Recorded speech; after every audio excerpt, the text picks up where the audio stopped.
Graça e paz, queridos, boa noite. Mais um dia aqui no Café Ensino.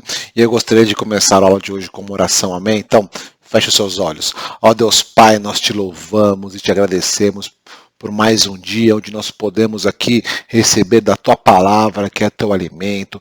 Perdoe os nossos pecados, ó Deus, te pedimos isso em nome de Jesus e faz algo novo nessa noite em nós, dentro de nós. Abra os nossos ouvidos e entendimento para recebermos tudo aquilo que o Senhor tem para nos ensinar, para nos ministrar nessa noite, e tudo que for falado aqui faça morada em nosso coração. E Espírito Santo de Deus, pedimos a tua ajuda para nos guiarmos pelos caminhos do Senhor. Amém? Amém, queridos. Continuando aqui nas cartas de Paulo, hoje nós falaremos sobre Filipenses. Filipenses é uma carta muito diferente das outras, é uma carta mais amena, contextualizando um pouco, antes de nós irmos para as mensagens principais. Filipenses, esta igreja era uma igreja muito próxima de Paulo, ajudou muito Paulo financeiramente, então o tom desta carta é uma carta mais amena, que trata de alguns pontos muito importantes. Eu entendo que casa muito do que nós estamos vivendo nos dias de hoje, e o título dessa carta, podemos dizer que é a alegria de viver por Cristo.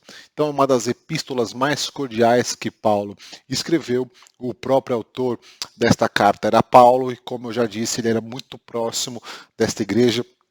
A data desta carta é em torno de 62 a 63 anos depois de Cristo, e quando Paulo escreveu esta carta, ele estava preso. Não sabemos ao certo aonde ele estava preso, mas ele estava preso. Você encontra isso em Filipenses 1, 12 a 18. Eu coloquei a referência aqui para dar a base para o que eu estou comentando, mas guarde isso no seu coração, que vai ser importante para nós entendermos alguns pontos dessa aula. Paulo estava preso, e mesmo preso, Paulo ele escreve coisas profundas que nós podemos aplicar nos dias de hoje. Quando esta igreja ela foi fundada na segunda viagem missionária de Paulo, e olha que engraçado, né? Muitas pessoas que nós conhecemos da Bíblia, a gente não faz um link do contexto. E Paulo tinha alguns cooperadores nessa viagem missionária, nessa fundação, que era Silas, Timóteo e Lucas. Lucas é aquele escritor, que escreveu o Evangelho de Jesus segundo Lucas e que escreveu Atos. Então aqui, só para contextualizar para vocês que os participantes dessa viagem, tem um mapa aqui na tua tela da região de Filipos, para você se identificar aonde ficava geograficamente. E essa região de Filipos era uma região que era uma região muito rica, Ela se encontrava num vale, e o solo dessa região era rico para a agricultura. Esta região era cercada por montanhas e tinha muito ouro nessas montanhas.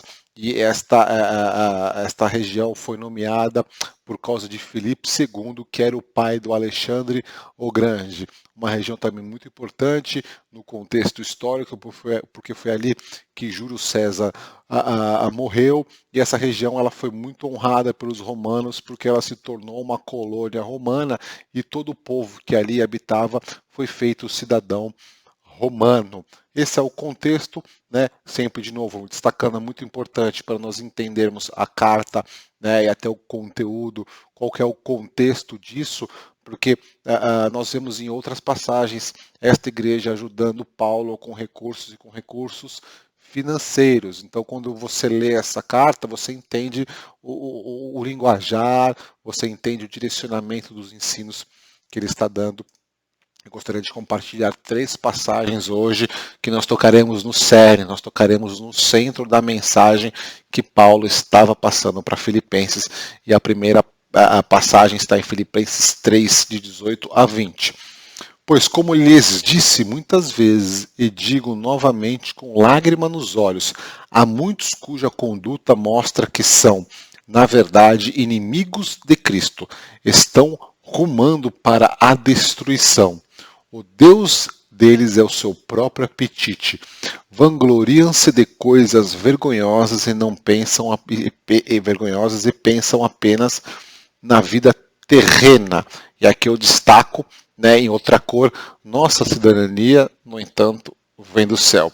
E de lá aguardamos ansiosamente a volta do Salvador, o Senhor Jesus Cristo. Veja, esta mensagem aqui, Paulo está passando para a igreja. Ele está dizendo que algumas pessoas da igreja, por mais que elas estão na igreja, elas estão tendo uma vida, estão levando uma vida que é uma vida inimiga da cruz de Cristo, ou seja, elas estão levando uma vida que elas não é porque elas estão inseridas fisicamente e até socialmente no contexto da igreja, elas irão para o céu. O que ele está falando é que tem pessoas na igreja que estão levando uma vida desgovernada e essa vida desgovernada é uma vida inimiga da cruz de Cristo e elas escolherão o inferno. Este é o contexto. Só que Paulo traz uma reflexão falando, nossa cidadania, pessoal, é do céu. E é por isso que nós levamos uma vida santa, porque o nosso socorro vem de lá, que é a segunda volta de Jesus Cristo, onde ele colocará um fim e muitas coisas será estabelecido a eternidade e o lago do fogo, né, o inferno para muitos. Então, o que nós tiramos, né, de lição disso? Né?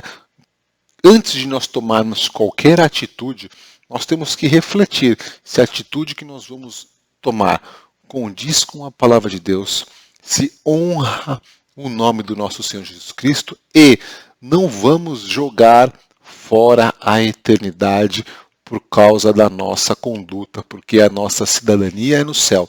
Quem tem a cidadania no céu?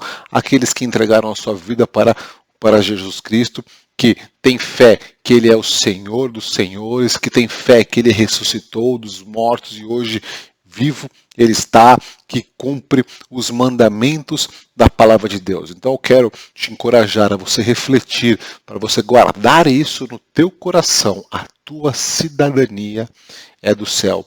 A tua cidadania espiritual não é aqui na terra. Isso é chave, porque nós não podemos nos apegar nas coisas terrenas que são passageiras. Nós temos que nos apegar nas coisas que nos levam à eternidade, nas coisas eternas. E no meio de nós, talvez você não tenha reparado, uma das coisas mais antigas que nós temos no meio de nós é a Bíblia, é a palavra de Deus. Reflita sobre isso, é algo único que passa de geração em geração e ela continua a mesma, imutável. Amém? Outro ensino que vai muito do contexto aqui de Paulo estando preso, ele passa uma mensagem para a igreja de Filipe, para os filipenses, num contexto de alegria. Então veja, no capítulo 1 nós temos Paulo dizendo, de fato me alegro. No capítulo 2 nós temos, mesmo em sacrifício eu regozijo. No capítulo 2, de novo, ele fala o seguinte, fiquem alegres e eu tenho menos tristeza. No capítulo 3 ele diz, meus irmãos, alegrem-se no Senhor. Então é uma carta cordial, é uma carta que ensina que nós temos que nos regozijar todos os tempos, independente das circunstâncias. Que coisa difícil é essa, né? Uma carta tão cordial ensina algo profundo, né? Que a alegria em todos os tempos, em todos os momentos, independente da situação. Ali a igreja estava crescendo e quando uma igreja cresce, né, vem muitos desafios, vem muitas situações que precisam ser resolvidas e vem muitos problemas. Como em nossas vidas também vem muitos problemas. E eu te pergunto nessa noite e não precisa responder, como você está encarando estes problemas? E aqui nós temos a vida de um homem que entregou, que abriu mão do seu passado para viver para Cristo, que teve momentos bons, vamos dizer, aos olhos da sociedade, né? Passou, teve uma vida num contexto socioeconômico muito bom, só que teve muitos momentos que foi perseguido, que foi taxado, que foi preso, que passou por dificuldade, e nesses momentos, mesmo assim, Paulo aprendeu que ele tinha que se alegrar, e é um pouco disso que nós falaremos, e essa passagem que está no capítulo 4 de Filipenses diz isso, né? Ele começa dessa forma, eu até destaquei em outra cor. Alegre-se sempre no Senhor. E aqui já é um ensino, sempre estar alegre, independente da situação. Repito, alegrem-se, que todos vejam que vocês são amáveis em tudo o que fazem. Lembre-se de que o Senhor virá em breve, ou seja, fique alegre porque o Senhor está voltando. E ele diz, não vivam preocupados com coisa alguma. Em vez disso, orem a Deus pedindo aquilo que precisam e agradecendo-lhe por tudo que ele já fez. Então vocês experimentarão a paz de Deus. Veja que a paz de Deus, ela vem quando nós temos um coração grato a Deus. E o coração grato a Deus não vem depois que Deus realizou aquilo que nós pedimos. Ele vem porque nós somos gratos pelo aquilo que Deus tem colocado para nós, em nós, tudo aquilo que Ele tem confiado e o que Ele tem feito por nós. Então nessa noite eu gostaria, parando um pouco aqui o versículo, que você refletisse como está a sua gratidão em relação ao Senhor. Você é grato por tudo que o Senhor já fez por você, você é grato por estar vivo, você é grato por estar participando aqui desta aula, por estar, tem amigos e amigas que te levam para o caminho do Senhor. Você está com o coração grato nessa noite ou tem alguma preocupação na sua vida? Eu não estou minimizando nenhuma preocupação, mas tem alguma preocupação que você tem na sua vida que está tirando, que está endurecendo o teu coração ao ponto de você não ser grato a Deus? Saiba, se você está buscando paz para a sua vida, o que precede a paz, que transcende a razão humana, a paz que vem de Deus, o que precede isso é um coração grato ao Senhor. Amém? Continuando, que excede todo entendimento e que guardará seu coração e sua mente em Cristo Jesus. Por fim, irmãos, quero lhes dizer só uma coisa: concentre-se em tudo que é verdadeiro, tudo que é nobre, tudo que é correto, tudo que é puro, que é amável, tudo que é admirável. Pensem no que é excelente e digno de louvor. Filipenses 4, 4-8. Que Paulo está ensinando para esta igreja? A igreja, o coração de vocês tem que estar 100% voltado para Cristo. Alegrem-se no tudo que ele fez. Alegrem-se porque ele voltará, porque nós seremos salvos, e não se prendam nas coisas do cotidiano que não levam a lugar nenhum. Essa última passagem que eu acabei de ler aqui, o que significa isso na prática para os dias atuais? Não se apeguem à bobagem, não se apeguem à mentira, não se apeguem a discussões que não levam a lugar nenhuma, não percam o tempo de suas vidas com bobagens das redes sociais, da televisão, com problemas pequenos. Não se apeguem a isso. O que Paulo está dizendo para essa igreja: ei, existe a palavra de Deus. Existe um momento de oração, um momento de comunhão, um momento de servir, um momento de levar uma vida santa aos olhos do Senhor. E isso é o que importa. Tudo isso é digno de louvor. Eu faço um desafio, né, no âmbito aqui do que eu já comentei, né, toda vez que você for fazer algo, ter alguma atitude, até mesmo algum pensamento, porque Deus sabe os pensamentos que nós temos, porque muitas vezes nós não temos nenhuma atitude errada aos olhos de Deus, mas nós estamos cheios de pensamentos ruins que não agradam a Deus. Saiba que o Espírito Santo sabe o que você está pensando, sabe o que você está passando, então encoraja você a mudar o seu pensamento, mudar o seu foco, o seu olhar, a sua perspectiva de vida. A nossa perspectiva tem que mudar. A nossa esperança está no Senhor e breve Ele voltará e nossas atitudes têm que ser dignas de louvor. Então encorajo você a refletir, né? E eu oro para que o Espírito Santo invada a tua mente, invada o teu coração e te coloque neste caminho de refletir qualquer pensamento. Esses pensamentos que você está tendo nessa noite são pensamentos dignos de louvor a Deus? Suas atitudes dia após dia são dignas de louvor a Deus? Porque o Senhor Jesus nos chama para termos uma vida digna de louvor a Deus.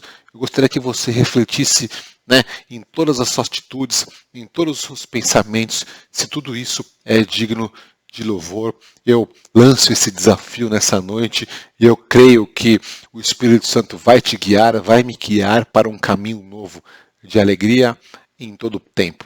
Independente do que a sociedade, talvez muitas pessoas estão dizendo, estão lançando sobre a sua vida palavras pesadas, palavras ruins que estão te colocando para baixo. Talvez você esteja passando por alguma situação complexa que está te desanimando e que está criando uma amargura no seu coração.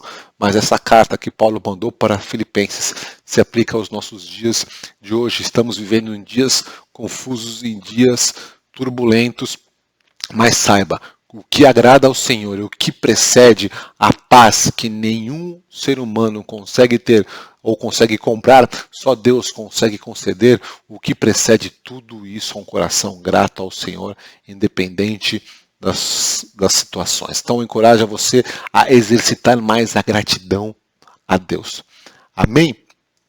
Indo para o outro versículo que eu gostaria de compartilhar com vocês, é um versículo muito conhecido. Muitas pessoas postam esses versículos nas redes sociais, mas nós precisamos fundamentar o entendimento correto desse versículo e até mesmo pegar o exemplo do apóstolo Paulo. Vamos falar um outro versículo que está em Filipenses 4, de 11 a 13. Não digo isso por estar necessitado, pois aprendi a ficar satisfeito com o que tenho. Sei viver na necessidade e também na fartura. Aprendi o segredo de viver em qualquer situação, de estômago cheio ou vazio, com pouco ou muito. Posso todas as coisas por meio de Cristo que me fortalece. Talvez você já refletiu sobre essa passagem, você já leu, ou você já viu muitos posts no Instagram, na internet, sobre tudo posso naquele que me fortalece. Quem escreveu isso foi Paulo, e quando Paulo escreveu isso, ele estava preso. Paulo, ele estava sendo perseguido. Paulo não tinha mais liberdade para fazer aquilo que ele gostava. Mesmo assim, ele estava com esse coração grato. Imagine você, um homem como Paulo, que teve a sua vida transformada da água, do vinho. Paulo, antes de ter o encontro com Jesus, um encontro sobrenatural, ele era um perseguidor de cristãos. Paulo ordenava que matassem e perseguissem cristãos. Era um homem muito culto na sociedade que ele estava inserida. Ele era um homem muito religioso, era um homem que ele tinha uma posição de destaque naquele contexto ali. Teve um encontro com Jesus. Ele decidiu mudar a sua vida e agora seguir e ensinar as pessoas nos caminhos do Senhor. E por causa dessa sua decisão, ele fez muitos milagres, ele ensinou muito, ele escreveu muitos livros da Bíblia inspirados pelo Espírito Santo. Mas ele foi muito perseguido, machucaram ele, judiaram dele em todos os sentidos. Como esse versículo disse, ele teve momentos de fartura, ele teve momentos de miséria, mas ele sempre, ele aprendeu através disso, que não importa a situação, o coração dele se alegrava e ele sabia que o único que poderia fortalecê-lo em momentos de dificuldade era o Senhor. E por causa disso, numa prisão, não sabemos ao certo aonde ele estava preso, não sabemos qual cidade, qual região ele estava, mas ele estava preso. Ele estava com o coração grato, escrevendo uma carta pedindo para que as pessoas se alegrassem. Veja só que exemplo de vida deste homem que sofreu muito por Jesus Cristo e mesmo assim tinha um coração alegre. Isso me faz refletir muito sobre como eu estou conduzindo a minha vida, porque é um fato. Eu, Luiz, a minha casa, nós nunca sofremos um pouquinho do que Paulo sofreu por causa do Evangelho, porque Paulo sofreu por ter a sua vida 100% dedicada à palavra de Deus, dedicada a levar a mensagem de Cristo para outras pessoas, para cuidar das igrejas. Um homem que é 100% servo encontrou a melhor maneira de se viver, com um coração alegre, independente da situação. Porque eu vejo muitas pessoas usando esse versículo, levando uma vida desregrada, desregrada e crendo que mesmo assim Deus está fortalecendo. Não é este o contexto. Se nós queremos empregar um versículo poderoso como esse em nossas vidas, no mínimo, nós temos que entender como que este versículo, como este poder de Deus de fortalecer as pessoas se manifesta. Ele se manifesta conforme a vida de Paulo, dando graças na alegria, dando graças na tristeza, levando uma vida santa, dando graça em todas as situações. Então, eu queria te encorajar nessa noite, para que o Espírito Santo te tome, me tome, e que a gente passe, a partir de hoje, a olhar as coisas em uma outra perspectiva. Nós temos que parar de nos apegar nas coisas pequenas e reclamar delas, e nós temos que olhar para o alto. Nós temos que entender que a nossa cidadania vem do céu. Mude a sua perspectiva. Eu não sei se vocês se lembram de uma aula que eu dei do Antigo Testamento, quando o povo saiu da prisão do Egito, das garras de Faraó, atravessaram o Mar Vermelho e foram rumo à terra prometida, a Canaã, e ali Deus mandou os espias para verem Canaã. Os espias viram os gigantes e os espias também viram as bênçãos que aquele lugar tinha. E o que os espias fizeram? Eles se apegaram na perspectiva humana, de olhar simplesmente os desafios. Eles esqueceram que Deus estava no controle e que do alto viria o socorro para que eles vencessem os gigantes e conquistassem a terra prometida. E o que aconteceu com o coração deles? O coração deles ficou amargurado. Eles não conseguiam dar mais graças, eles não conseguiam ficar alegres com aquilo que Deus iria fazer na vida deles. E eles murmuraram.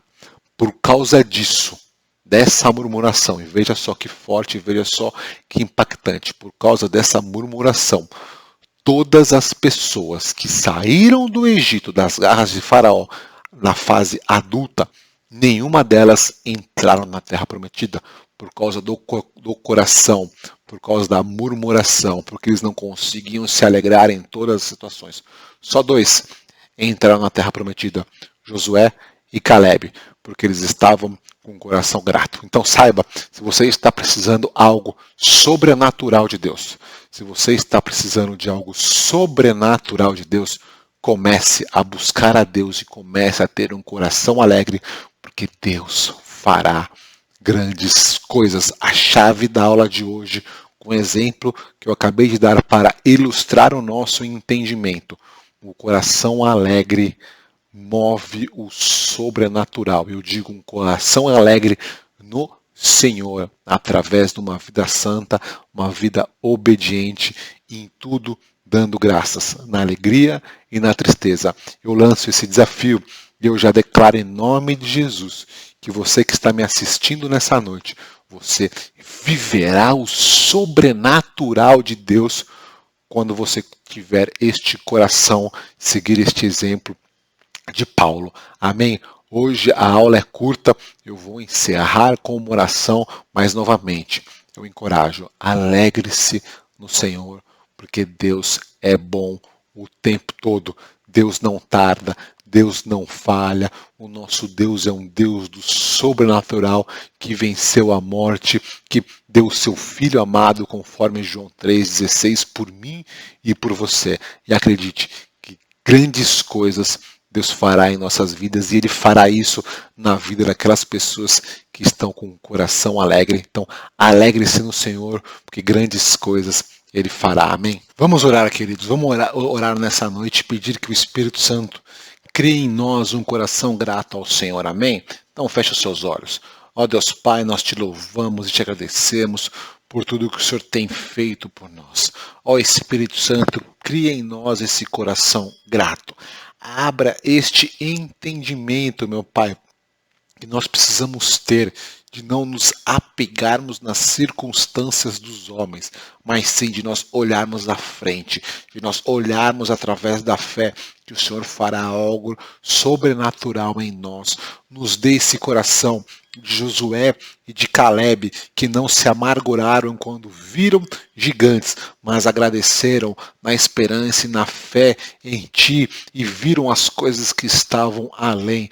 Crê em nós, ó Senhor, o mesmo coração de Abraão, quando o Senhor pediu para ele sair da parentela dele e foi sem destino, crendo na palavra, crendo em Ti, ó Senhor, Pai. Cria em nós esse coração grato. E nessa noite, meu Pai, eu não vou te pedir nada, nós não vamos te pedir nada, só vamos te agradecer. E será esse exercício diário de te agradecer por tudo que o Senhor tem feito por nós, por tudo que o Senhor já fez, por nós estarmos aqui hoje reunidos nessa noite.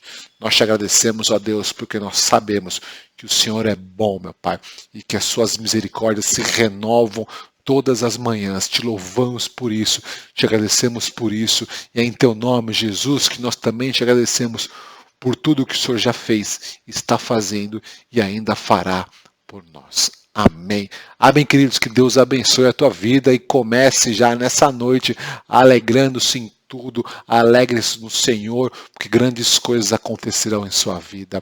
Amém. Deus abençoe e até a próxima aula.